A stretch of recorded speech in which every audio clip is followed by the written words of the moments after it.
तो कैंसर का नाम सुनते ही आपको दिमाग में क्या आता है? ये वो इलाज है जिसका अभी तक कोई इलाज नहीं मिल पाया था। सालों से वैज्ञानिक कोशिश कर रहे थे कि किसी तरह इस बीमारी को खत्म करने के लिए कोई वैक्सीन बनाई जाए, लेकिन अब शायद कैंसर के खिलाफ लड़ाई में आशा की किरण नजर आ रही है, क्योंकि रूस ने घोषणा की है कि अब कैंसर वैक्सीन, जिसका नाम है एंट्रोमिक्स, अब क्लिनिकल उपयोग के लिए ये पूरी तरह तैयार है। ये वैक्सीन मानवता के लिए क्यों एक गेम चेंजर साबित होगी, इस पर बात करने के लिए हमारे साथ मेडिकल एक्सपर्ट्स जुड़ेंगे, लेकिन उससे पहले एक रिपोर्ट आप देखिए।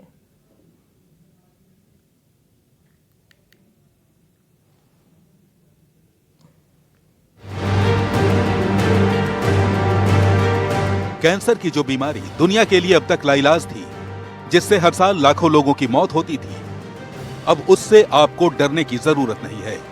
अब न तो कैंसर जानलेवा होगा, न ही अब आपको कैंसर के इलाज में अपनी जिंदगी भर की कमाई गंवानी पड़ेगी, क्योंकि रूस के वैज्ञानिकों ने कैंसर की बीमारी के लिए एक वैक्सीन एंटेरोमिक्स विकसित की है, जो क्लिनिकल ट्रायल में 100% प्रभावित और सुरक्षित साबित हुई, जिससे साफ है कि कैंसर के खिलाफ विश्व युद्ध में पुतिन विजेता होकर उभरे हैं।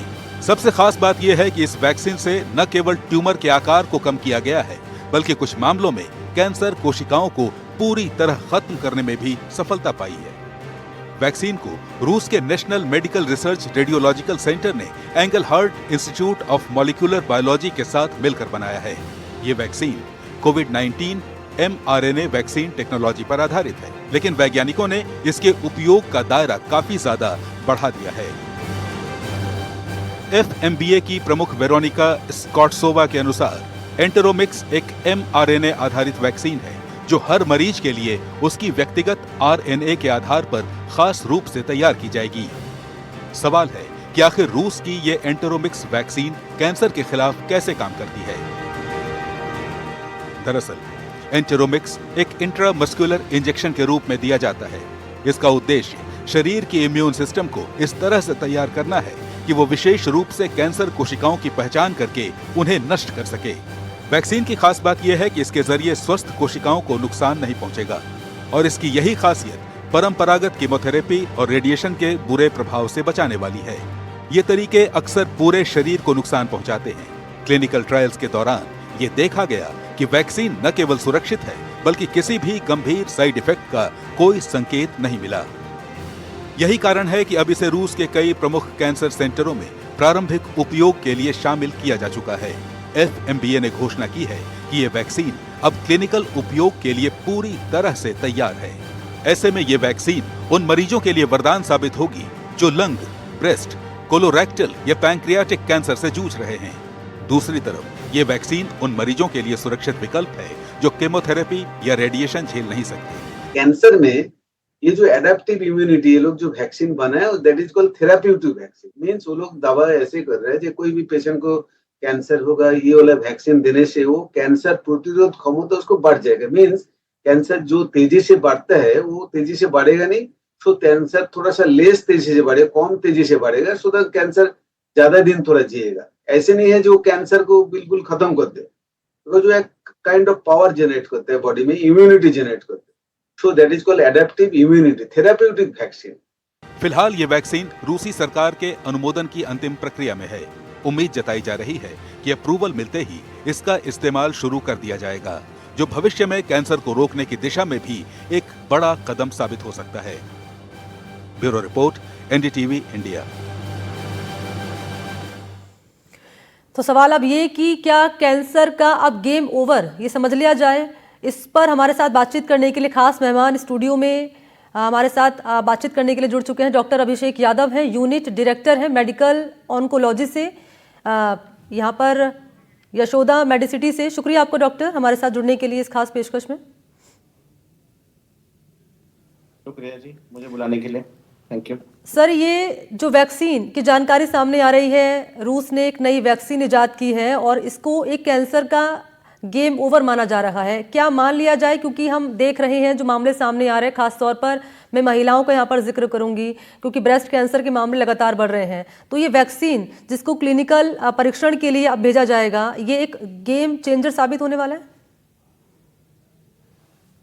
नहीं, देखिए नहीं है कि ये कोई गेम चेंजर साबित होने वाली है, ना ही जी। वैक्सीन बनाने वालों ने इस चीज का दावा किया है कि ये कैंसर का गेम ओवर कर देगी। ऐसा कोई दावा वैक्सीन बनाने वालों ने नहीं किया है। बस ये दावा किया गया है कि इस वैक्सीन से बॉडी की इम्यूनिटी थोड़ी बढ़ेगी, जो कैंसर से लड़ने के काम आएगी और कैंसर को थोड़ा कंटेन करेगी। बट कैंसर को जड़ से खत्म कर देगी हर पेशेंट के अंदर और गेम ओवर कर देगी, ऐसा कोई क्लेम नहीं है। और जहां तक ये बॉडी की इम्यूनिटी को बूस्ट करके कैंसर से लड़ने वाली बात है, तो ये कोई पहली दवाई नहीं है जो ऐसा कर रही हो। जी। इससे पहले भी बहुत सारी दवाइयां आ चुकी हैं, लाइक चेक पॉइंट इनिबिटर्स आए हैं, PD-1 PD-L1 इनिबिटर्स आए हैं, वो भी यही करते हैं। वो भी बॉडी की खुद की इम्यूनिटी को ही बढ़ाते हैं कैंसर से लड़ने के लिए। तो ऑलरेडी वो कई सालों से यूज हो रहे हैं कैंसर में। अब तो ये तो पुरानी बातें हो गई हैं कि इस कैंसर में सिर्फ कीमोथेरेपी वाली बात तो बहुत पुरानी हो गई है। अब तो targeted therapies, antibody drug conjugates, TKI tablets और इम्यूनोथेरेपी की बातें होती हैं। तो ये कुछ ऐसी कोई नई चीज नहीं है कि हम बॉडी की इम्यूनिटी को एक्सप्लोर हमने पहले नहीं किया कैंसर से लड़ने के लिए। तो this is just an addition to that.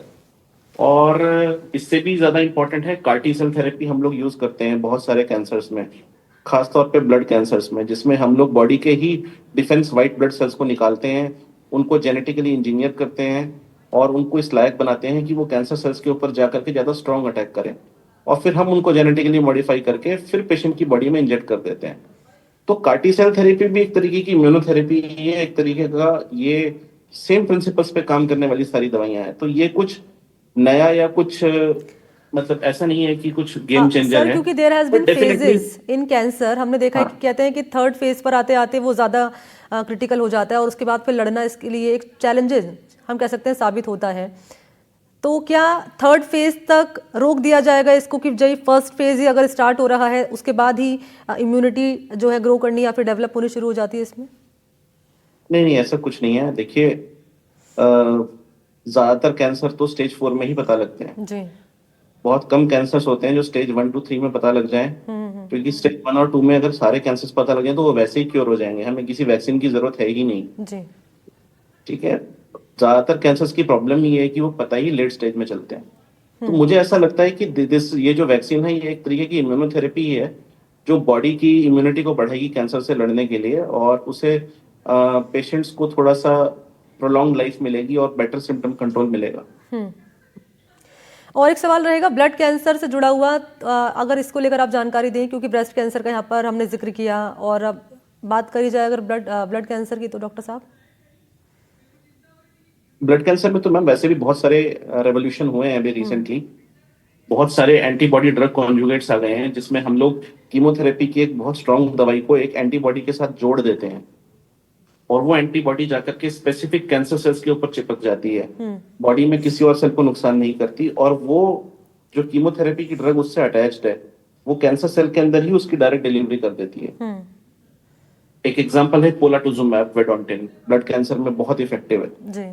बहुत लोग ले रहे हैं। और जो ब्लड कैंसर से जो लिम्फोमास होते हैं हम लोग पहले नॉन क्योरेबल मानते थे, उनको बहुतों क्योर इससे हुआ है।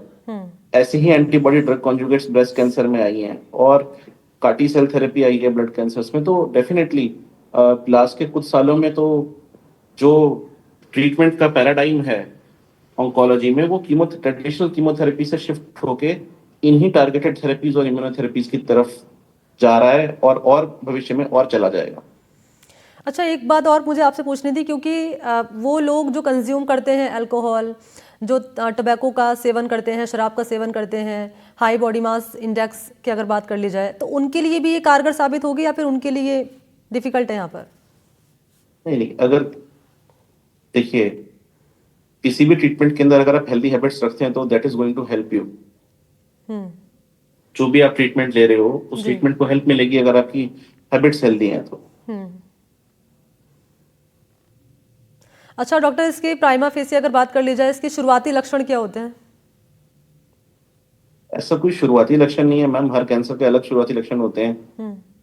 फूड पाइप के कैंसर में आपको खाना निकलने में दिक्कत आएगी, ब्लैडर कैंसर में आपको यूरिन में ब्लड आ सकता है, किडनी कैंसर में आपको यूरिन में ब्लड आ सकता है, फेफड़े के कैंसर में कोई ऐसी खांसी हो सकती है जो 2 से 3 महीने तक ठीक ना हो रही, 2-3 हफ्ते तक ठीक ना हो, लगातार चले जा रही हो ट्रीटमेंट के बाद भी। जी। और मैं पढ़ रही थी इसके बारे में डॉक्टर साहब कि ये कोनल कैंसर एक जिक्र वर्ड सामने आया था कि उसके लिए ये जो वैक्सीन है कहीं ना कहीं जो है बनाई गई है, अभी जो क्लिनिकल कोनल टेस्टिंग के लिए कैंसर, जाएगी। हाँ जी, कोलोन कैंसर, माइट बी। हाँ बड़ी आंत के कैंसर के लिए हाँ जी ये नहीं है। वो उसके लिए एक ड्रग आई थी जिसको हम बोलते थे डोस्टारलीमैब। जी। वो माइक्रोसैटेलाइट इंस्टेबिलिटी हाई कैंसर्स में खासतौर पर रेक्टल और कोलोन कैंसर के अंदर काफी इफेक्टिव रही। ठीक है डॉक्टर साहब, बहुत बहुत शुक्रिया आपका हमसे जुड़ने के लिए और बातचीत करने के लिए। आपने समय निकाला, इसके लिए बहुत बहुत धन्यवाद।